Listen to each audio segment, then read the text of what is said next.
Welcome back, guys. And before the break, we were talking about financial inclusion regarding the social development of Pakistan. But another aspect is the human development. And financial inclusion falls into that kind of sector. They're all kind of interlinked with each other, or they're under the umbrella. But that's what I said. If there'll be humans only, then there can be finance. Exactly. Yeah. But the thing is, the difference with human development is that it's for enlarging people's freedoms and opportunities. Rather than just increasing the economic aspect of their life, it's increasing the richness of the human life. That's one of the definitions online. Exactly, and then at the same time, ladies and gentlemen, quite a lot of times we do blame people who've actually left Pakistan and are working across the borders as well. But I think they are the ones who have been thinking about Pakistan the most too, on the other hand. And this is what we are going to do today, because they were breaking news, so we are cut short of time, so we're going to keep it short but very crispy. So we have been joined by somebody who's a cardiologist in USA. He's a human development expert. It's his passion, and currently chairperson board of directors, Human Development Foundation, Pakistan. He's none other than Mr. Muhammad Khalid Riaz. Hello, sir. Assalamu alaikum. How are you? Wa alaikum assalam. Thank you so much for joining us today. So we're going to start with the basic and the very generic question. When we talk about human development, what do we actually mean?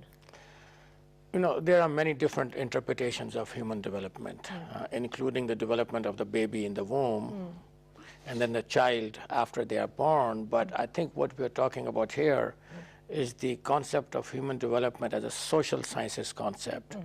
That was popularized by a Pakistani economist, Dr. Mahbubul Haq, former finance minister. He challenged the theory that you can measure the economic development of a country on the basis of GNP and GDP and other macroeconomic indicators, and basically insisted that the only way to tell the state of development of a society is to see the impact that that development has on the lives of its ordinary citizens. Okay. And before we further move on to asking, different components of Human Development Index, I would love to ask about this foundation, which all the expat community within USA, they came together and they made it. What was the sole reason behind it?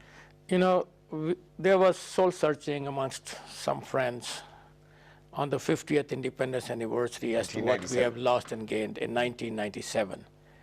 And when we looked at the state of affairs, and especially in terms of poverty and lack of education and lack of health care, it was not a very good picture.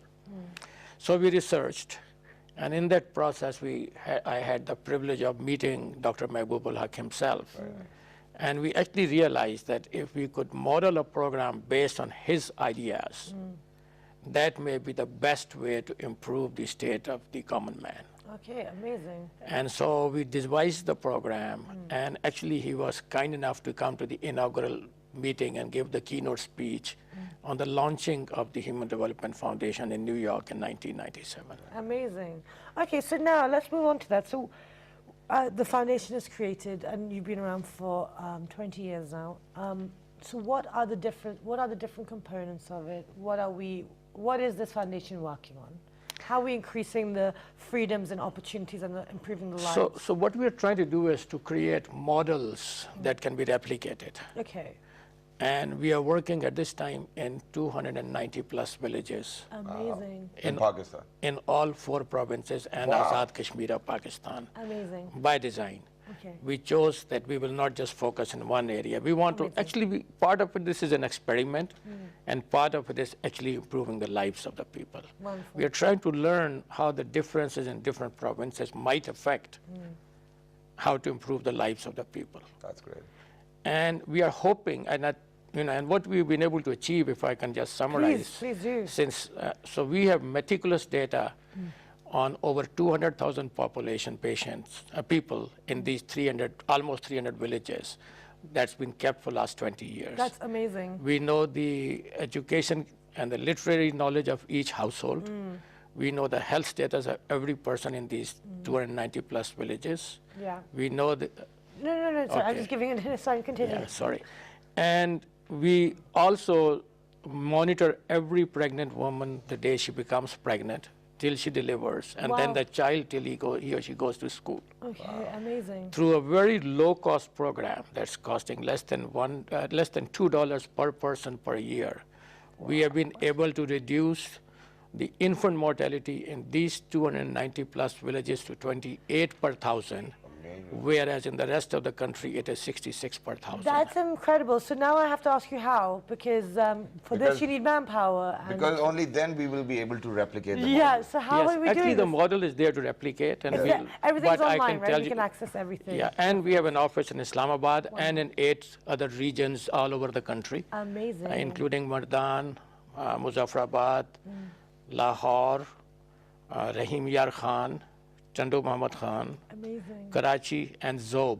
One of our most aggressive programs is in Balochistan in Zob, where we have actually built 4 small dams to help people with clean drinking water and agriculture, Amazing. and girls' schools in the villages. Okay.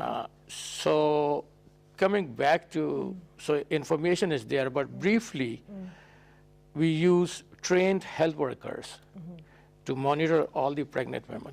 Okay. I'm just talking of the infant mortality. Our Yep, yep, program, yep.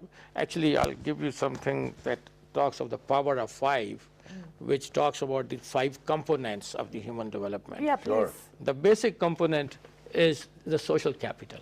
So Okay. every village community Yeah. is organized Upside down. into a village development organization. Okay, so that's the social mobilization. That's the social mobilization. Okay. And this group makes the analyzes their problems, and with the help of our staff, makes the decision as to what is needed to be done. Okay. So we are empowering them to be ultimately making their own decisions, number 1. Number 2, then we approach the area of education, health, poverty, and the sustainable environmental related issues, which are all of them important components Yeah. that will give these people a better life in the Absolutely. coming up. So in healthcare, since we started with the infant mortality, we basically make sure that every pregnant woman is monitored, because as you might know, the data has shown that the first 3 years in the life of a human being are crucial to what their future is going to be, the 1,000 days plus movement. And that starts the day the woman becomes pregnant. Absolutely.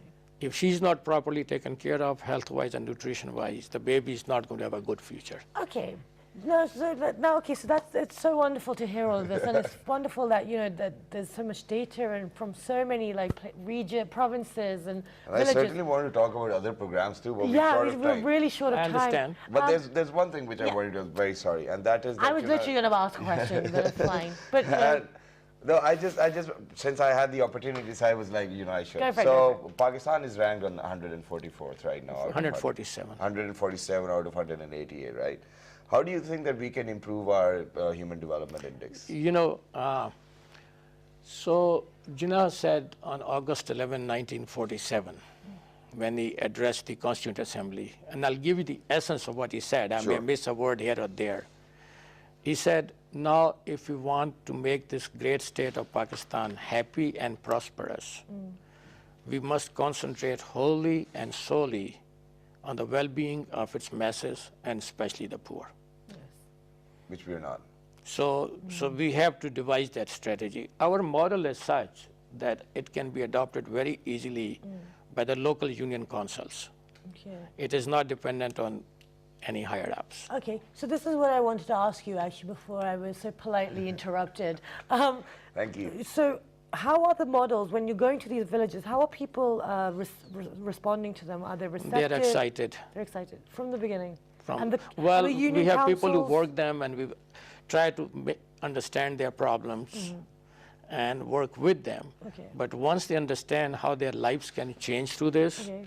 you know, they're very excited and they become very active participants. That's Okay. essential for the success of the program. So, Maybe. but how are you trying to, how can more these union councils, village unions, or Villages, councils, how can they get involved with you guys? How can they reach out, or how can they get involved with making their lives and community better? well, we do have a website, Okay. www.hdf.com. Human Development Foundation Pakistan. HDF.com. Yeah. And we have an office, central office in Islamabad. We have a staff of over 600 plus in Pakistan. Wow. They can contact our central office and talk to them. Okay. And ultimately, you know, ideally would be that if we start convincing the governments, for the local body governments, Yeah.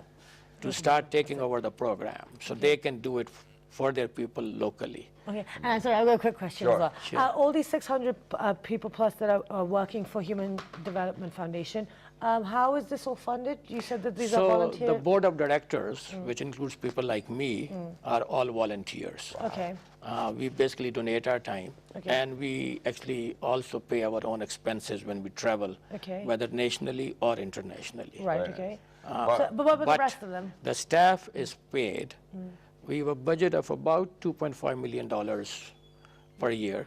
Okay, which, About 50% is raised in U.S., mostly from Pakistani American Amazing. donors. Amazing. One last thing, very sorry. One Literally last thing, I have have to zero cut time. you short over here. But HDF talking about that since 1999. What have you guys achieved so 27. far, and what are your future endeavors? Well, I think I explained to you Yeah. that What we you have been able to reduce the infant mortality. yes. In our towns, the immunization rates for children and women are 98 to 100%. Amazing. We have not had a single epidemic of any preventable disease in these 290 plus villages in the last 20 years. Amazing. And the future, what do you... And the future is what we like to do is to take this to scale and expand it to a larger territory, Definitely. because that's the only way to improve. We have to realize that a sick person cannot get education, and a sick person cannot be a productive member of the society and have economic benefits. Exactly. Likewise, an uneducated person cannot be healthy, cannot hold a job. Okay. A poor person, same. So they're all very interrelated. It's an octopus that's holding us down. Thank you very much, And we will hopefully Dr. discuss this Riaz. octopus again with you soon. Thank you so much for being here today. Thank you and very it's much. very You're important, welcome. guys, all this Thank you human so much. development and social and financial inclusion.